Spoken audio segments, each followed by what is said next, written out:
Head Operations, SBI Card. Let's give it up for Monish, guys. Woohoo! So a very tough act to follow, I know, and I hope I don't bore you guys to death just before the tea break. But great to be here, and thanks Shraddha and thanks Prachiti for this opportunity and everybody here to take the time out. And when I was actually given this opportunity, I was wondering what is it that customer experience is about. And as with anything else, Google Baba came to rescue to search you what is customer experience. So I'll flip a slide. I know I may keep on going back and forth with them because I just realized that, just give me, how do I go to the next one?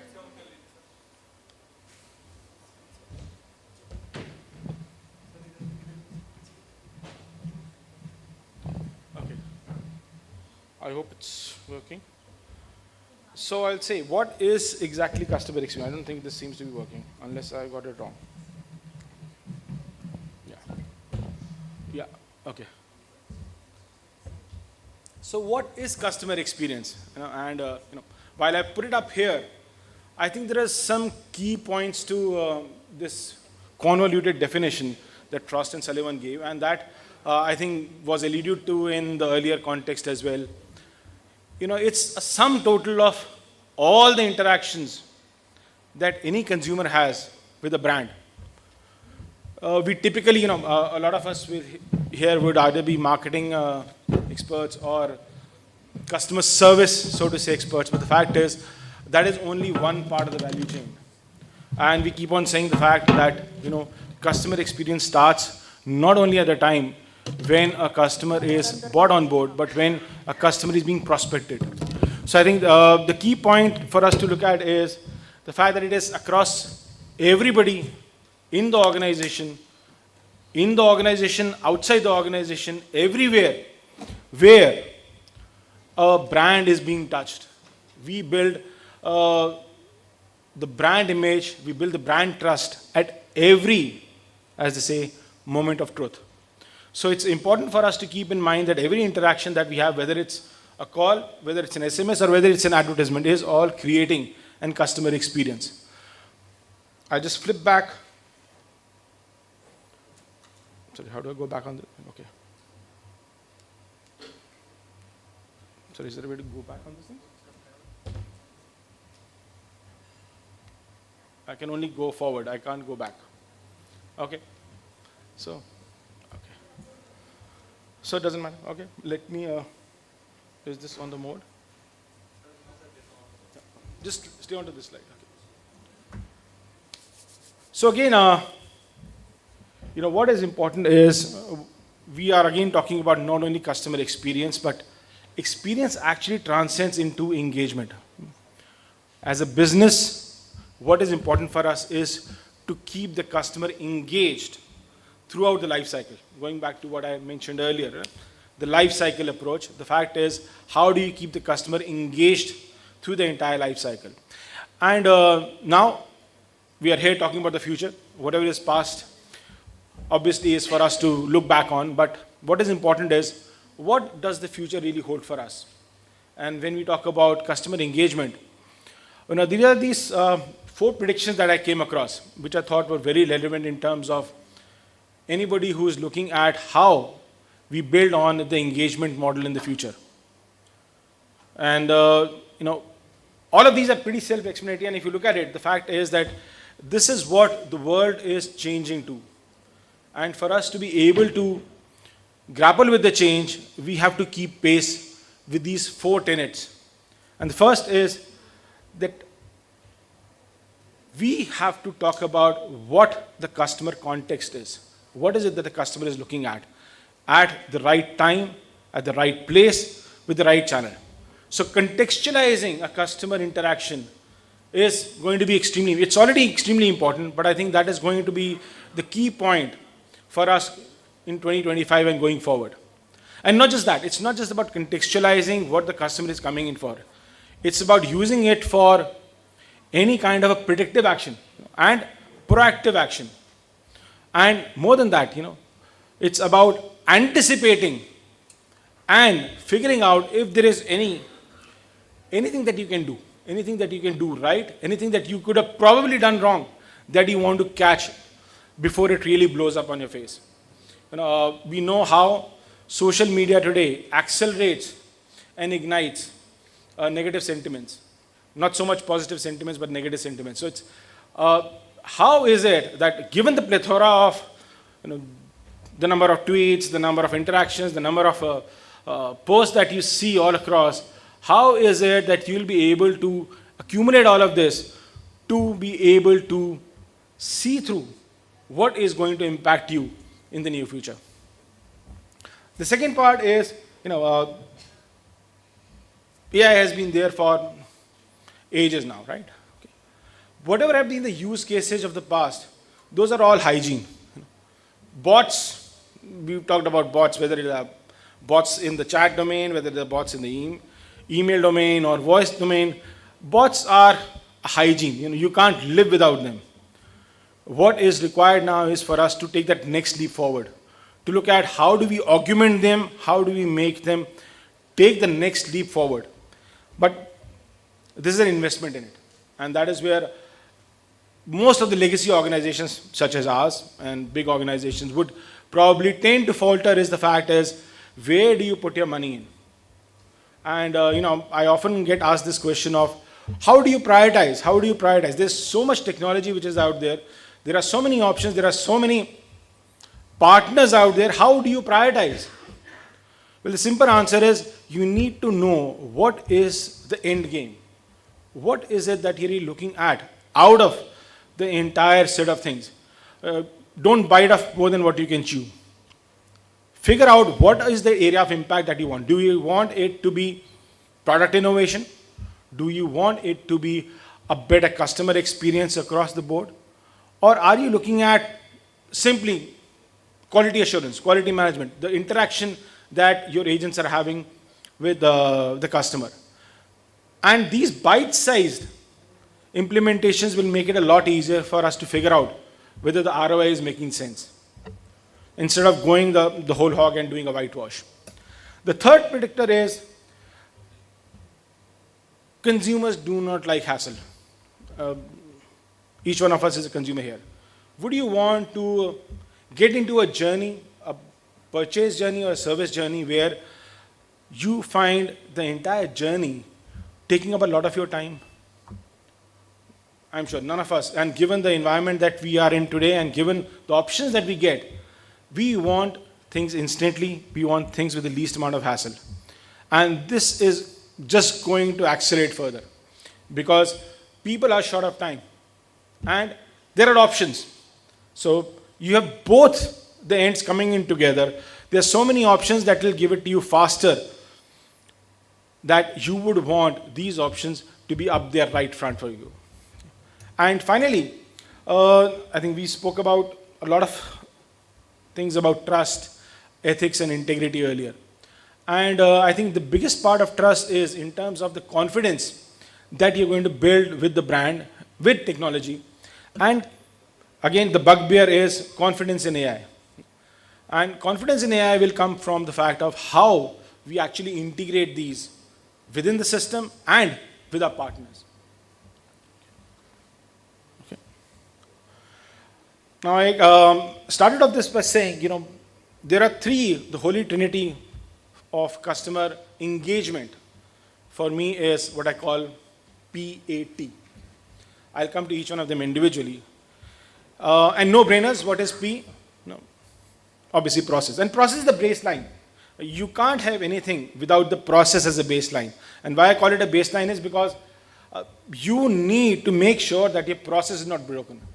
A lot of us get into this hunger to digitize processes. Digitize, automate, very nice words. But the fact is, first of all, optimize the process. Especially large organizations like ours, where we've been in existence for 25 years. Processes, products change over time. Right? And sometimes you find that there are gaps which are left in between because you build one thing on top of another. And all that does is break the customer journey. So it's nice once in a while to just sit back, look at the process and find, hey, is this the intended consequence or is it an unintended consequence? Is this particular step adding value to it? And once we look at that, you'll find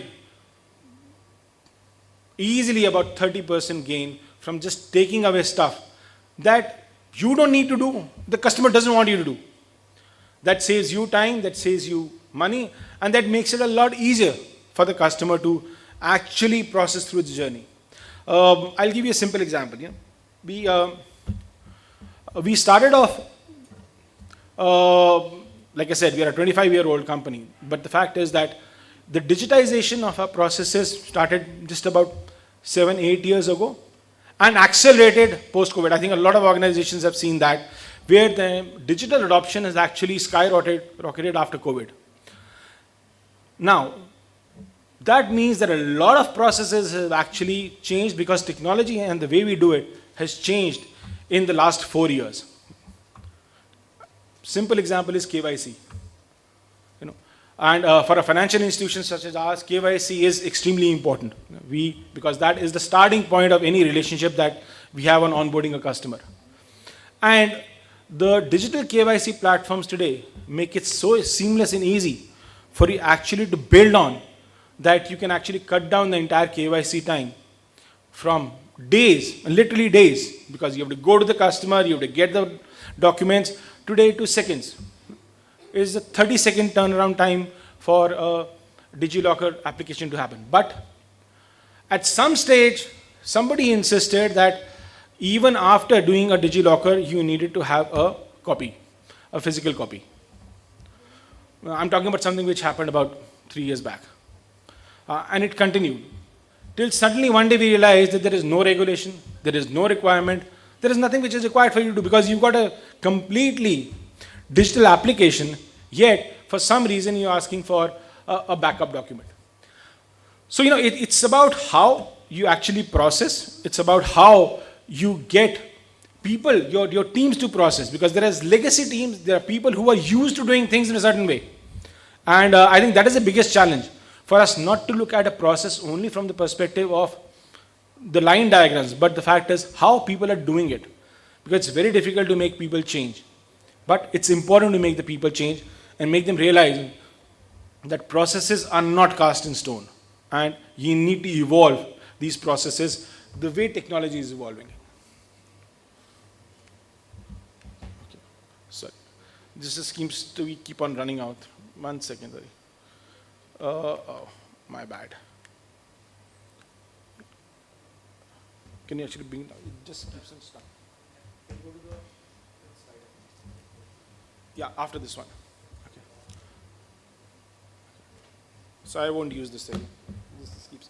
The A obviously is analytics, and we spoke some about data earlier. But data in itself, I said in a forum earlier, data by itself is it's like currency in your pocket or in your bank account. It's not giving you much unless and until you put it to use. And what is the use that you put it to is the analytics that you put behind it. And the analytics will feed you what is it that you are actually doing. And the analytics will give you what people call hyper-personalization. I call it a segment of one, because a consumer today is not a 16-digit card number. A consumer is not a 10-digit mobile number. A consumer is an individual sitting here, and the consumer wants to be recognized as such. And you may have cohorts. You'll obviously have with nearly 8 billion people in the world today. You will have cohorts, but the fact is that those cohorts are becoming smaller and smaller every day, and they have their unique requirements. It's important to use the data that you have, and barring all the ethical things that we spoke about in the earlier context, the fact is there's this data, at least the data that you have, which is anonymized. You can always anonymize the data, because the trends that you need to have do not really need any PII for you to look at.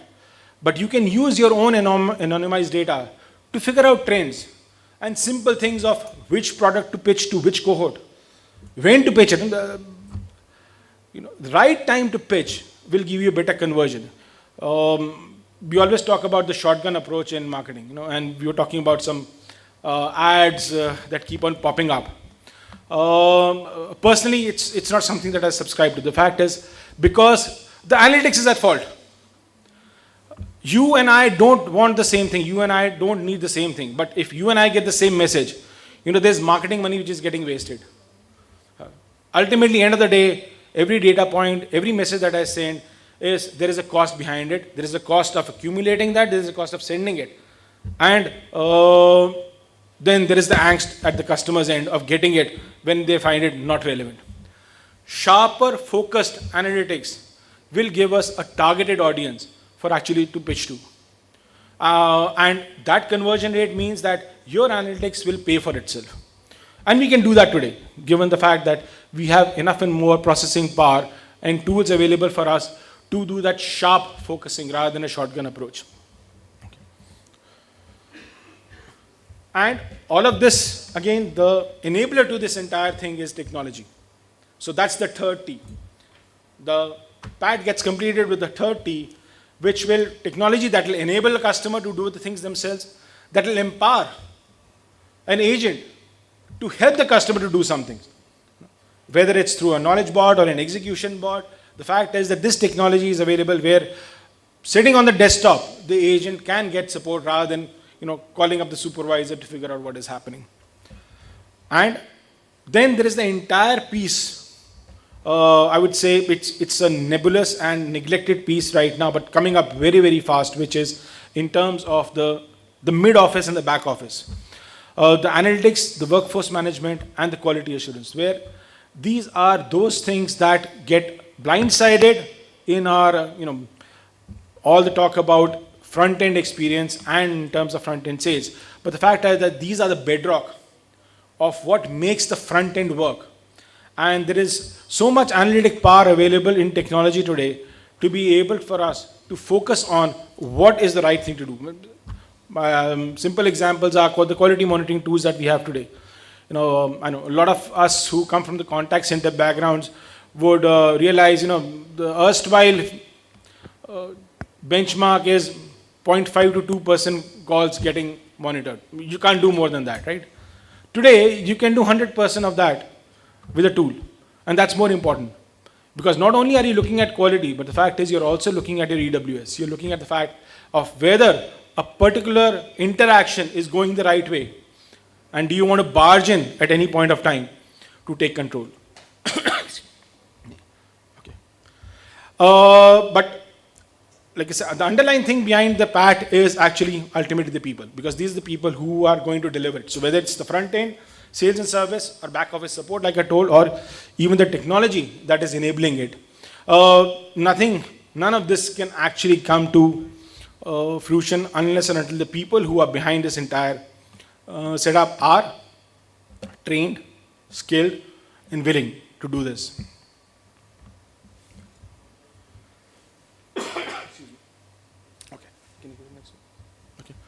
So to wrap it up, I think the fact is that while we have challenges today, challenges of trust, of getting the empathy part built in technology, but these are two things which are very, very important for us to actually grapple with, to make sure that we've got these right, both trust in the data and the process. The data that we have, the data that we use, and the processes that we manage, they have to be completely trustworthy both internally and outside for us. And this, in conclusion, what I'll say is that the PAT, along with the emotional intelligence, is what is actually going to give us the consumer value proposition, and that is what we are businesses. At the end of the day, we are looking at a competitive advantage that will give us the bottom line. And for us to do that, we have to bring in both the processes, the analytics and technology, and the human element of people. All of that in together will actually give us the value proposition that will give us the profit after tax, which is the bottom line that you're talking about. And in conclusion, just to quote 𝐄𝐮𝐬𝐢𝐡 from Swiggy, the fact is, customer experience, you have to be one step ahead of the customer. The customer at times does not know what they want, what they need. And it's a classic marketing strategy of the want and need thing, but the fact is, we as enablers, as supporters, have to be that one step ahead. In a different domain, I'll say, like, you have to be one step ahead of the fraudsters. You have to be one step ahead of the customers to make sure that you are anticipating what the customer is. And that is true engagement. The rest of it is experience. Reactively, whatever you manage is just experience.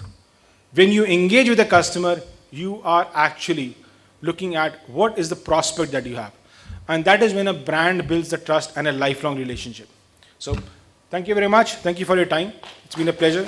And I hope I didn't bore you all to death. So, thank you.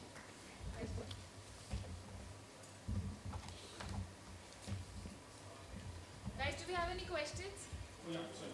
Anything that comes to anybody's mind? Yes, please. Sorry.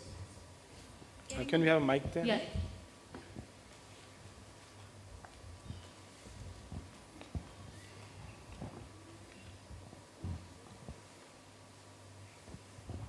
Hello sir, hello everyone, I'm 𝐂𝐮𝐬𝐢𝐡. So sir, I think I'm asking a very common question from consumer perspective, like you're being from SBI Card. So if we all get recovery calls, we all have credit cards. If a payment is even delayed by 1 day, the recovery agents, we are talking about customer service. So the recovery agents, the collection departments, they are different departments. They talk very rudely. And I don't know, we should work upon, that's my perspective, that we should work upon the customer service or how to give experience to the card holders. Depends on the credibility of the customer or the consumer or the, the CIBIL score or whatever. You must be having your customer specifications. So that's one thing, I feel that the recovery department, they are not very good to customers and they talk really very, बहुत rudely बात करते हैं sir. Sometimes they really get irate. They don't even see whether it's a male or a female. We are not talking about gender equality, but they are like, they don't see who is talking to them and they just talk whatever they want to. So I'll answer very pertinent question, and it resonates with the topic, and you're absolutely right. Yes, I would not generalize it, but still, from a overall generic perspective, the fact is, you're right. There is, and that is what I was talking about earlier. There are two things of a process and the analytics behind it. Every individual, you're absolutely right. Every individual is different. So somebody who is not paid for the last 3 cycles versus somebody who's just missed a payment for 3 days is a very different individual. And they need to be approached differently. Organizations do plan to do that, right? Do they succeed or not? I will hand to my heart, not always. But the fact is that this is the fit use case of the analytics that you spoke about. Because you know that this customer for the last 5 years has been paying on time, probably for whatever reason, maybe missed traveling or whatever, has not paid on the due date. So the kind of reminder that needs to go to this customer is going to be completely different from what you need to talk to somebody who is habitually paying every month post the due date. So bang on. Do I have an answer for it, immediate answer for it? I'm just saying it's work in progress. And that's true for, I think, I say for most of the finance industry. Thank you, sir. Yes, please. Thank you. Can we pass the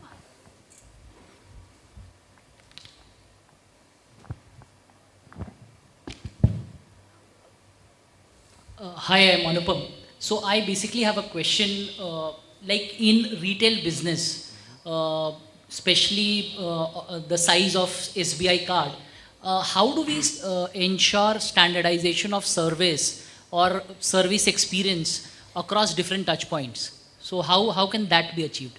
Okay, perfect, I think. And here you're talking about 2 things. One is you're talking about volume and scale. And the second thing that is very pertinent that you spoke about is the touch points, or what we typically call omni-channel, but it's not omni-channel, it's basically multi-channel. The fact is, a customer who's, I'll give you a simple example of something that we started work on, and again, work in progress. A customer who comes on the website to do a particular transaction, right? Or put in a particular request, and suddenly gets dropped out, right? How does this customer, when this customer actually calls a contact center, how do you know that this is the same customer? Because the customer, there is already, within the organization, there is already an information available that this customer has gone to the website, done something, not been able to do something, and probably the call that is landing up is because of this. Now, either the agent can start the conversation afresh and say, thank you, sir, for calling. What can I help you with? Or he can say, thank you, sir, I know you probably dropped off in between, and is this something that I can help you? I'll go one step ahead, and this is what we did in the sales journey. The fact is that the moment you drop off, and it's not just something that we do, it's a lot of people do that now, is the moment you drop off from a sales journey, I will call you back in 30 seconds. Because that is, now I'm not waiting for you to call me. I'm going back to you, and because I know where you dropped off. And with my experience and knowing if I get 10,000 applications, I know that 3,000 of them drop off because of a particular reason. That information is also available in the organization. So I know where you probably dropped off on, and I can guide you. So I think those are the trigger points which are extremely important, again, and extremely doable, which will help a proactive servicing to happen. And in fact, this is an area where actually volume is a blessing. Because given the kind of volume, your analytics are a lot sharper. Because with statistics, the sample size, the more the sample size goes up, the more accurate you are in predicting what is the action which is going to be done. I'll give you a simple, another example. A few years back, we launched what I call the contextual IVR, which is typically a lot of customers would call us, I'll say, for fee reversals. I'm sorry, but since you made that point, I'll say, you skipped a due date, you made a payment late. Sorry, I'm a finance company, end of the day, you need to make money. So you'll get charged a late fee and you'll get charged a finance charge on it. But you call up the contact center and it's quite difficult because the engagement here is, it's a matter of money actually, which has gone out of your pocket. So you are quite engaged, you would want your money back. It's a matter of money for us as well. So the agent is also quite engaged and he would want to give you the best deal, whichever is possible. Now, during this transaction again, whether if a bill has been generated and a payment has come in late, that context is available to me. So the moment you're calling me, this could probably be a reason. And I know again, to all the the contact center folks here, the biggest pain point in the contact center is that 1, 2, 3, 4 in an IVR. Now here, I know that with reasonable confidence, that probably this customer is calling me because he or she is wanting a fee waiver. And a fee waiver call is something which is right there at the top because it needs my best agent to be able to handle it. If I have that context, instead of waiting for you to punch in 9 at the end of a long trail, which you're in any case going to do, and you're going to probably waste your time and then get flustered about it, and then when you land at the agent, the agent will get blasted by the fact that how poor your IVR is.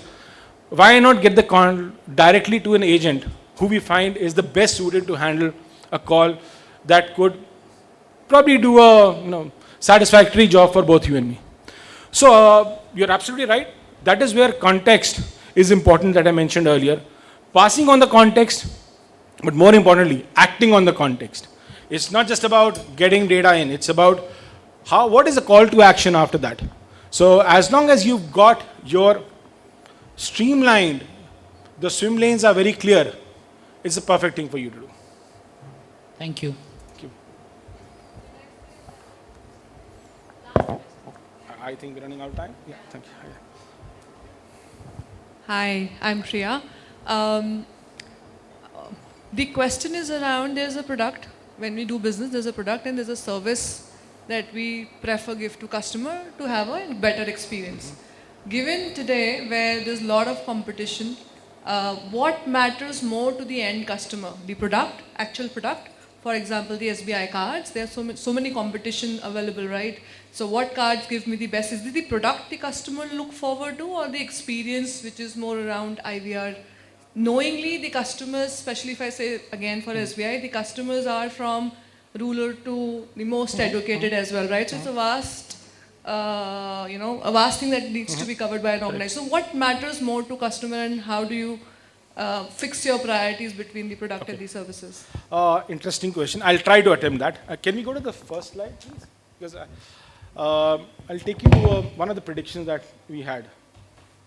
Can you go to the slide? Okay, so it's taking them time, but whichever way. One of the predictions that I shared with you is about customer loyalty and about brand loyalty, of what is going to drive brand loyalty. And there is a word that is used here, which is value. Now, value has different connotations for different people. What is the value that you put is going to be different to the value that I put to a product or a service. The second part to your question is, it depends. There is a difference between why you buy a product and why you stay with a product. And I'll again come back from a card's perspective, since you mentioned that. For us, theoretically, the card is that 16-digit number. It's not the plastic, it's a 16-digit number that I generate at the end of your onboarding, which is important for you. The value in that you see is the product proposition. So when I sell it to you, you have, unless you're a repeat customer, you would have very little experience of my contact center or my servicing. So when I onboard you, there is a promise that I've made to you that this is my product and this is the product proposition. And behind that is going to be the entire setup, which is going to make sure that every stage that you have, I am able to deliver what I promised you. Whether it's the fact that I give you a physical card the fastest possible, whether you're able to transact on the card. If you're transacting on the card, you have any issue on the card, am I able to resolve that issue?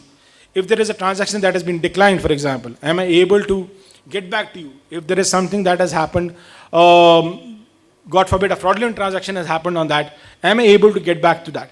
Those experiences are going to be important in your journey. So simply put, the fact is, do I give you value at every stage?